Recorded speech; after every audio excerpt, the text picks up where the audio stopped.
Is CA worth the hype and the efforts?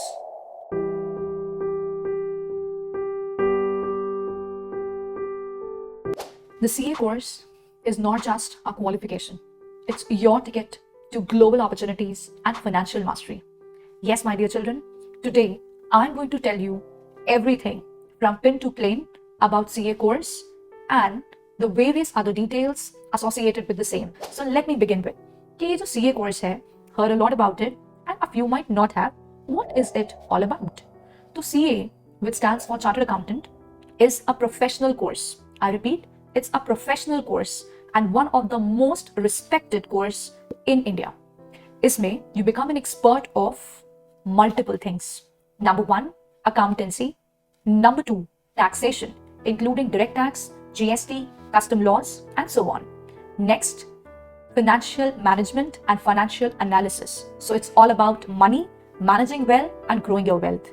Then, audit and assurance. That means you get the power to check the financials of all the companies, the big companies, find out the mistakes, the flaws, and it's your signature which will act as a proof that yes, their financial statements are all proper. So in India, let me tell you, it is only a chartered accountant who has got the power to sign the audit reports. So that is the honor that a chartered accountant has. Now, ये तो बात हो गई कि ये streams हैं. अब जब हम छोटे बच्चे होते हैं, like we are in our grade 10th, 11th, 12th, when we are deciding कि अभी मेरे को फ्यूचर में क्या करना है, so these terms might sound very heavy for you. तो let me just break it down. अगर मैं बात करती हूँ तुमसे रिगार्डिंग टैक्सेशन, तो तुमने सुना होगा पेरेंट्स के मुंह से इनकम टैक्स, और हमारी फाइनेंस मिनिस्टर का नाम तो हर किसी ने सुना है, निर्मला सीतारमण मैम. तो वो जो बजट प्रेजेंट करती हैं, जो हर एक की लाइफ पे इम्पैक्ट डालता है, किसको कितना टैक्स पे करना है, how the returns are to be filed, how a tax audit is done, वो पूरा का पूरा काम एक चार्टर्ड अकाउंटेंट का होता है. Next, you must have definitely heard a term called GST. तो जीएसटी का सारा कुछ मैनेज एक चार्टर्ड अकाउंटेंट करके चलता है, right from the audit part to maintaining the things, returns file होना, सारा कुछ, even the advisory part. उसके बाद आता है financial management. So when I talk about financial management, you might have seen Shark Tank के शायद कुछ episodes, और उसमें तुमने सुना होगा कि कोई अपने प्रोडक्ट को कितना ही अच्छा प्रेजेंट करे, they do ask for the financial data. आपका टर्नओवर कितना रहा, आपके रेशियोज कितने हैं, आपका जीपी परसेंट क्या है, आपका नेट प्रॉफिट परसेंट क्या है, आपका इबिटा कितना है. तो ऐसे सारे जो सवाल हैं, ये इसलिए पूछे जाते हैं to check the financial health of a company. तो चार्टर्ड अकाउंटेंट कंपनीज को इवन एडवाइस करता है कि उनको अपनी फाइनेंशियल प्लानिंग कैसे करके चलनी है. ऑलराइट, तो आई थिंक अब तुम्हें थोड़ा समझ में आया होगा what does a CA do. उसके बाद आती है बात next, cost management is also one of the areas which a chartered accountant has got. और इसके अलावा अगर मैं कहूँ तो there are lot of additional things which have come in vogue with the period. जैसे जैसे डेवलपमेंट होता जा रहा है, तो वो सारी चीजों को आगे जाके even you can get to know. अब जब मैंने तुम्हें ये बता दिया कि ये काम, वेरीड काम अवेलेबल है किसी चार्टर्ड अकाउंटेंट के पास करने के लिए, तो यार इतनी हाई फाई चीज कर रहे हैं अगर, और ऐसा हम ज्ञान बांट रहे हैं सबको, और हमारे साइन की इतनी वैल्यू या वर्थ अगर क्रिएट हो रही है, तो एक बात तो समझना जरूरी है कि वैसे तो बहुत सारे ग्रेजुएट्स और पोस्ट ग्रेजुएट्स होते हैं, लेकिन अगर आप एक प्रोफेशनल हैं, then you are very different in terms of the knowledge that you possess, and that makes CA unique. अगर मैं आज के टाइम की बात करूं तो इंडिया में 1.43 बिलियन लोग हैं, और उसमें से chartered accountants are approximately 4 lakh in number. So can you even imagine how scarce and how rare chartered accountants are? And जब भी तुमने ये बात शायद सुनी हो, किसी चीज की डिमांड ज्यादा होती है और सप्लाई कम होती है, तो ऑटोमेटिकली उसकी वर्थ बहुत बढ़ जाती है. And so is the case of a CA. मेरा बच्चा, before I tell you the other details, मैं तुम्हें ये बताना चाहूंगी कि एक अप्रोक्सीमेटली अनएम्प्लॉयड चार्टर्ड अकाउंटेंट का परसेंटेज आज जैसे टाइम में जब लोग यहां से वहां परेशान नौकरियां ढूंढ रहे हैं, ranges between 2 to 3%. This is the percentage. Whereas when you talk about engineers on the other hand, it is nearly 40%. It's not what I'm saying. Just check it out on the Google. That's the case. And generally, जो graduates होते हैं, they begin their job at a very average salary of say 15 to 20 to 25,000 per month. तो ऐसे में अभी मैंने तुम्हें mention किया कि जब किसी चीज की डिमांड ज्यादा होती है, so many businesses coming up in India over the years, एक के बाद एक, ऐसे मार्केट के अंदर the demand for chartered accountant is increasing. और वहां पे जब लिमिटेड चार्टर्ड अकाउंटेंट्स हैं, तो यू कैन अंडरस्टैंड कि जो वर्थ है इट इज सो मच. तो बिकॉज ऑफ दिस, अगर मैं तुमको एक अप्रॉक्स बताऊं कि व्हाट इज द अर्निंग, क्योंकि बच्चों को पढ़ाई से पहले तो होता है कि मैम पढ़ तो बाद में लेंगे, ये तो बताइए आपकी कमाई कितनी होगी। Exactly that was my case when I cleared my 10th standard. तो मैं वो बताती हूँ, लेकिन उससे पहले एक छोटी सी तो मैं स्टोरी शेयर करूँ। तो जब मैंने 10th स्टैंडर्ड का एग्जाम दिया, so my father told me to go with commerce, and being topper in my school, I wanted to go for science, so PCM was the thought. So my father told me that go for commerce and then do CA. तो मैंने उनसे कहा CA करके क्या मिलेगा, तो he said खुद ही check कर लो क्या मिलेगा।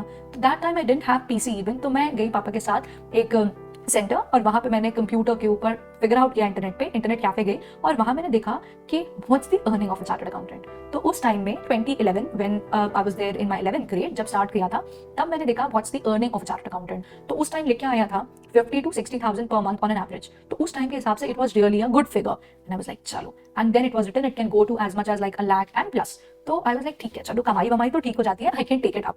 अब मैं आज जब ये वीडियो रिकॉर्ड कर रही हूँ, तो ऑफ कोर्स मुझे लगता है सारे ही बच्चों का एक ये की इंटरेस्ट होता है कि मेहनत तो ठीक है हम कर लेंगे, लेकिन ये तो समझ आए कि इस मेहनत का नतीजा क्या होने वाला है। तो मैं तुमको एकदम रियलिस्टिक और जो मैंने देखा हुआ है अपने सामने, क्योंकि हजारों बच्चों को पढ़ाने के बाद जब उनका सिलेक्शन हो जाता है, and now when they are placed at different positions, so I have the real stats, not just what Google says.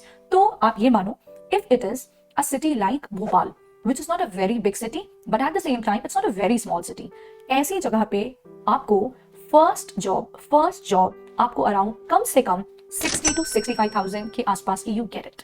And if I move to a little big city, आप उसमें समझ सकते हो 75 to 80,000 कम से कम is the per month salary. If I go ahead to big cities, namely metros जैसे मुंबई, दिल्ली, हैदराबाद, बैंगलोर, इनकी बात करूं, तो आराम से मेरा बच्चा आज के टाइम में 1 lakh rupees per month is the salary of a chartered accountant. तो एज देखो, 22-23 साल के हैं और हमको लाख रुपए पर मंथ मिल रहा है इंडिया में रह के। और अगर हम अब्रॉड मूव कर लेते हैं, there are lot of opportunities, उसके बारे में एक सेपरेट वीडियो बनाऊंगी मैं, लेकिन there are lot of opportunities. तो I myself live in UAE, I have my house है, तो I keep moving to India, और यहाँ तो I have so much of idea. यहाँ पर अगर कोई fresh newly qualified chartered accountant है, उसको स्टार्टिंग में ही around 2.5 to 3 lakh rupees per month की सैलरी मिल जाती है। तो I think you can understand this is what you get in the very start और इन द वेरी बिगिनिंग। अब मैम आपने ये तो बता दिया कि इतना स्टार्ट में मिल रहा है, इसमें कोई ग्रोथ है क्या? Of course I have my known people, मेरे फ्रेंड्स, मेरे रिलेटिव्स में, जो कि they are little senior and they have an experience of से 8 years or 10 years, and they are earning around 9 to 10 lakh rupees per month. 9 से 10 लाख रुपए per month is their salary.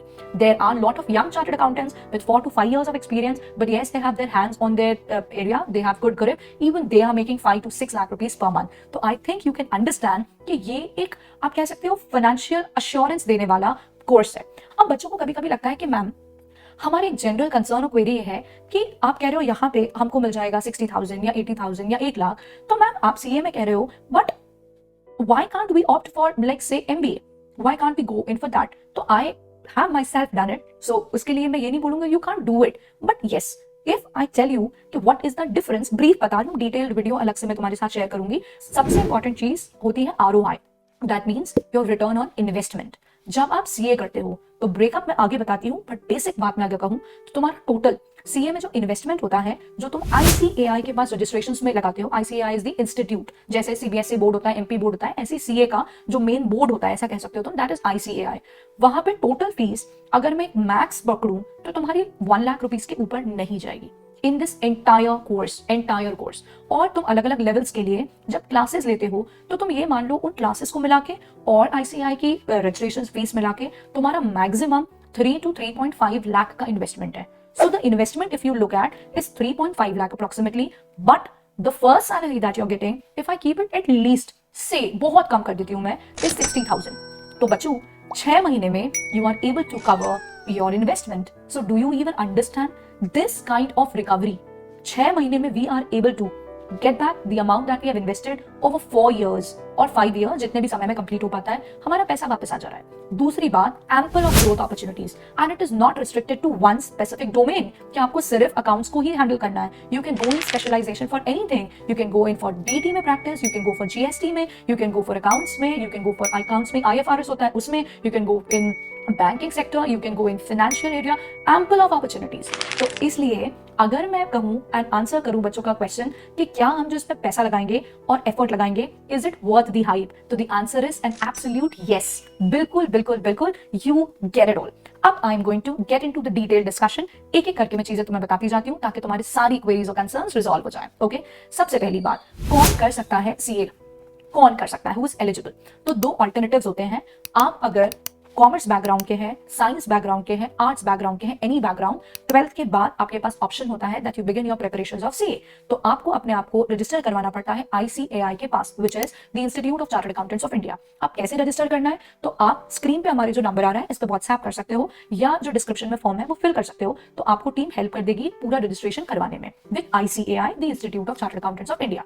उनके पास registration करवाने के बाद आपको फर्स्ट लेवल देना पड़ता है which is called CA foundation. What is the name? CA Foundation. It's a kind of a preliminary exam, जिसमें you get 4 subjects, which includes accounts, which has law, which has quantitative aptitude, which means maths, and also you have got economics. So these are the 4 subjects. The passing criteria is individual subject you need to get 40, and aggregate you need to get 50%. That if that's done, then you are done with your CA Foundation. CA Foundation साल में कितनी बार होता है? तो it is thrice. It's in May, then it is next in September, and next is in January. So 3 attempts in a year. तो तुम 12th standard देते हो मार्च में, तो उसके बाद I would recommend better is September attempt देना, उसको दो because you have got some reasonable time in hand, proper preparation हो जाती है और risky नहीं होगा, clear होगा। उसके बाद अगला लेवल आता है which is CA इंटर और इंटरमीडिएट। जैसे ही फाउंडेशन का रिजल्ट आता है उसके बाद you are required to register yourself with ICAI for CA intermediate. इसमें कितने सब्जेक्ट होते हैं मैम? तो इसमें तुम्हारे पास आते हैं टोटल 6 सब्जेक्ट्स, 6 सब्जेक्ट्स होते हैं। There are 2 groups, group 1 and group 2। Group 1 में 3 पेपर्स होंगे, ग्रुप 2 में 3 पेपर्स होंगे। ऑप्शन होता है चाहे हम तो ग्रुप 1 दे लें, चाहे हम तो ग्रुप 2 दे लें, और चाहे हम तो दोनों ग्रुप दे लें। बट मैं मेरे बच्चों को रिकमेंड करती हूँ, मैंने खुद भी ऐसा किया है कि दोनों ग्रुप्स देना चाहिए। 9 महीने का पीरियड सफिशिएंट इनफ होता है पढ़ने के लिए, अगर आप सही से पढ़ते हो तो, और रिविजन के लिए तो आप आराम से एक बार में अपना एग्जाम निकाल सकते हो। इंटर का जब तुम एग्जाम दे लेते हो उसके बाद तुम्हारी 2 ट्रेनिंग्स होती हैं again with ICAI. So one of the training is called OC और ओरिएंटेशन कोर्स और orientation training, whatever we can name it. दूसरा होता है आईटी, जिसके अंदर तुम्हारी इंफॉर्मेशन टेक्नोलॉजी की ट्रेनिंग होती है। ओसी is basically for enhancing your communication skills and IT is for basically enhancing your computer related skills, ताकि यू क्लियरली नोस कि यार ऑफिस में जब जाके हम काम कर रहे होंगे क्लाइंट का, तो कैसे हमको अलग अलग सॉफ्टवेयर का यूज करना है, टैली कैसे यूज करना है, एक्सेल के शॉर्टकट्स क्या होते हैं, वर्ड से रिलेटेड चीजें, पावरपॉइंट से रिलेटेड चीजें। So all of that we learn there. And next उसके बाद रिजल्ट आता है लाइक अप्रॉक्सीमेटली 1 आध महीने में, और उसके बाद आपकी स्टार्ट होती है आर्टिकलशिप। आर्टिकलशिप मतलब प्रैक्टिकल ट्रेनिंग। तो आप किसी सीए के अंडर रजिस्टर हो गए, आप उसके ट्रेनी बनोगे, वो आपका ट्रेनर होगा या वो आपका प्रिंसिपल होगा, और आप उसके आर्टिकल होगे। You will be going to office there on daily basis, like around 9-10 hours की वर्किंग पर डे होती है। वहां पे आप प्रैक्टिकली क्लाइंट्स के लिए, बिजनेस के लिए ये सारा कुछ काम कर रहे होगे। तो वो कहाँ से करना चाहिए, क्या बेस्ट होता है, वो सारा मैं अपने बच्चों को प्रॉपर गाइड करके चलती हूँ कि how they should do it, ताकि कोई भी कहीं पर भी मेरे बच्चों को कोई कंफ्यूजन ना हो। तो it should be done from like finest offices, but at the same point of time पढ़ाई भी फाइनल की मैनेज करनी होती है, तो वो मैं बच्चों को, मेरे इंटर वालों को पहले ही गाइड कर देती हूँ। तो ये 2 साल चलेगी आर्टिकलशिप, अभी नए स्कीम के हिसाब से, पहले 3 साल हुआ करती थी, 2 साल आपकी आर्टिकलशिप चलेगी। उसके बाद यू हैव योर फाइनल्स, ठीक है। अब फाइनल के पेपर्स थोड़े अलग स्टाइल में होते हैं, वो जब इंटर तक हम पहुंच जाते हैं तो मैं उसका डिटेल बताती हूँ बच्चों को, नहीं तो अभी से टू मच हो जाएगा। बट हाँ, फाइनल्स हमने दिए और बन गया चार्टर्ड अकाउंटेंट। तो ओवरऑल अगर मैं कहूँ तो कितना टाइम लगता है, अगर बच्चा एक बार में निकाल ले तो अप्रॉक्सीमेटली 4.5 ईयर्स में हो जाता है। 12th स्टैंडर्ड में जब हम होते हैं तो we are in the age group of 18 to 19 generally, कुछ थोड़े बच्चे 17 में भी हो सकते हैं। तो अगर मैं एक स्टैंडर्ड पकड़ूं 18, और 18 से अगर 4.5 ईयर अपन पकड़ो तो 22.5 के आसपास तक you are done with your CA. That's how it is. हाँ, अगर मैम नहीं निकले कोई अटेम्प्ट, फिर क्या? तो सीए फाउंडेशन साल में 3 बार होता है, एक बार ऊपर वाला ना करे, नहीं निकला तो आप अगला अटेम्प्ट दे सकते हो। तो ऐसा नहीं है 12th स्टैंडर्ड की तरह फेल होगा तो 1 साल बाद टर्न आएगा। ऐसा है कि नहीं निकला तो आपके पास 4 महीने बाद फिर से अटेम्प्ट देने का अपॉर्चुनिटी होती है। बट हमारी पढ़ाई ऐसी होना चाहिए कि हम एक बार में निकाल के चले। आई थिंक तुमको ये बेसिक बात क्लियर हो गई कि रूट क्या रहता है। अब आती है बात अगली कि मैम रिजल्ट कितना होता है इसका। तो मैंने स्टार्टिंग में ही कहा था, जिस चीज की डिमांड ज्यादा और सप्लाई कम होगी उसी चीज की वैल्यू बनी रहेगी, और जिसकी सप्लाई ज्यादा अगर होने लगी तो उसकी वैल्यू कहीं ना कहीं यू कैन अंडरस्टैंड गिर जाएगी। तो बेटा ICAI, I respect my institute a lot for maintaining this honor and dignity of chartered accountants। तुम गूगल करके चेक कर सकते हो, one of the most prestigious body of chartered accountants of the world के अंदर ICAI comes at the second position। तो Indian data generally global level पे top notch पे आने में बड़ी कम जगहों पे आया होता है। तो it's actually a matter of pride कि इंडियन चार्टर्ड अकाउंटेंट्स और ICAI की positioning around second position in the globe है। तो उन्होंने यूं ही नहीं रखे चले हैं चीजों को, वो अपने चार्टर्ड अकाउंटेंट्स को क्वालिटी वाला बनाते हैं and at the same time ensure करके चलते हैं कि उनकी वर्थ रहे। ऐसा ना हो कि हर कोई चार्टर्ड अकाउंटेंट बन जाए और उसको वो अर्निंग और वो रिस्पेक्ट नहीं मिल पाए। तो इसीलिए रिजल्ट रहता है थोड़ा सा टाइट। तो टाइप कैसा मैम? पहले सीए फाउंडेशन का रिजल्ट बड़ा जेनरस और लिबरल हुआ करता था, which used to be like around 30 to 35%, मतलब 100 बच्चे दें तो 30 से 35 पास होते थे। That was generous. अभी नई स्कीम जब से आई है थोड़ा सा इसको टाइट कर दिया है। आप ये मान सकते हो 20 to 25% के आसपास सीए फाउंडेशन का पासिंग परसेंट होता है। So if 100 children appear in exam, 20 to 25 will clear and rest are not able to. तो मैम मैं क्या करूं? अच्छी तैयारी। कैसे होगी अच्छी तैयारी? मैं बैठी हूं तुम्हारे साथ। तो मैंने अपना सीए कोर्स पूरा का पूरा I did it by the age of 22 and a half and also I became company secretary by the age of 23. तो 23 साल में I became chartered accountant also, company secretary also, did my PG, did my post graduation and graduation both. तो सारी चीजें कर ली। तो तुमको मैं क्लियरली समझा दूंगी कैसे पढ़ना है। और हजारों बच्चों ने ऑलरेडी सीए फाउंडेशन मुझसे पढ़ा हुआ है। तो पहले रैंक आती थी all India rank. So many children have got that, they have got great percentage. तो प्रिपरेशन की चिंता नहीं करनी। तुम्हारे पास स्क्रीन पे जो नंबर लिखा है इस पे मैसेज करो, ये मेरा पर्सनल नंबर है। I will directly get back to you. कोई भी कंसर्न या क्वेरी हो कॉमेंट में डालो और वो क्लियर हो जाएगा। ठीक है? तो अब मैंने बताया तुम्हें सीए फाउंडेशन का परसेंटेज। हम इंटर की बात करें, इंटर में अराउंड तुम कह सकते हो 12 से 20% का। कभी बहुत स्ट्रिक्ट जाता है तो 12 के आसपास हो सकता है, नहीं तो जनरली 15 to 20% की रेंज में रहता है उसका पासिंग परसेंटेज। और फिर फाइनल में भी अप्रोक्सीमेटली वही सेम परसेंटेज मेंटेन होकर चलता है। तो आई होप तुम्हें ये क्लैरिटी हो गई। अब आती है बात, क्या हम सिर्फ 12th के बाद ही इसके लिए रजिस्टर कर सकते हैं? So no, you have one more option and that is जब आपका ग्रेजुएशन कंप्लीट हो जाए। तो in the second year of your graduation you can register, but आप एलिजिबल तभी होते हो जब आपका ग्रेजुएशन कंप्लीट हो जाता है and you are ready with your marksheet. तो अगर तुम डायरेक्ट एंट्री वाले बच्चे हो और तुमको इससे रिलेटेड पूरी डिटेल चाहिए तो मैं एक सेपरेट वीडियो रिकॉर्ड कर दूंगी ताकि उसमें एक्सक्लूसिवली तुम्हारे लिए हो and you get an idea कि कैसा क्या है। ठीक है?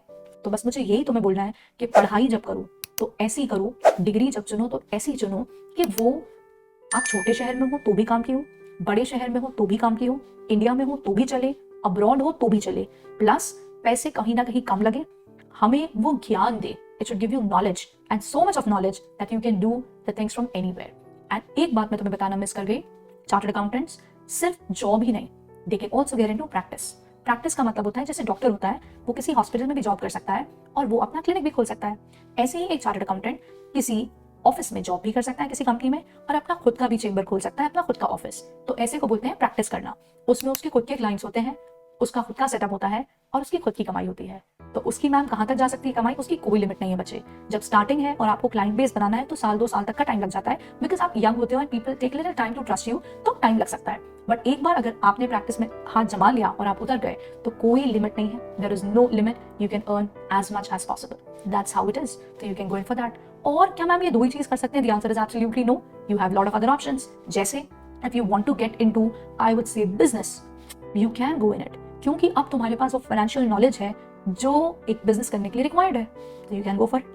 और उसके अलावा कोई भी दूसरी चीज लगे, सारी चीजें करी जा सकती हैं। कई बार बच्चे कहते हैं मैम एसीसीए कर सकते हैं, बच्चे कहते हैं सीएफए कर सकते हैं, बच्चे कहते हैं सीपीए कर सकते हैं। बिल्कुल, और अब वो और आसानी से हो जाएंगे। They are all quite heavy expensive courses, तो पैसा बहुत लगता है उनके अंदर। और आप सोचो 12th के बाद मैं सीधे शुरू कर दूं, ग्रेजुएशन के बाद सीधे शुरू कर दूं, तो आपकी फाइनेंस की नॉलेज तो है नहीं, आप उसमें सीधे उतर जाते हो और आपका बहुत बड़ा अमाउंट लग रहा है, 2, 2.5, 3 लाख रुपए लग रहा होता है आपका एक बार में। तो आप इतना पैसा एकदम से लगा रहे हो और पता पड़ रहा है कि आपका नहीं निकला, तो देयर इज नो सेंस। तो आपने सीए कर लिया, अब आप प्लान कर रहे हो कहीं बाहर मूव करने के लिए and you want an add on degree, तो आप इजीली कर पाओगे बहुत आसानी से, बिकॉज आपकी नॉलेज इतनी स्ट्रॉन्ग हो चुकी होती है कि आपके निकलने के, पास करने के चांसेस बहुत बढ़ जाते हैं। So I hope you found this video useful. In case of any question और query, you can write it in the comment section. Do share it with your friends, all those who are confused about career opportunity and all those who are already planning to do CA.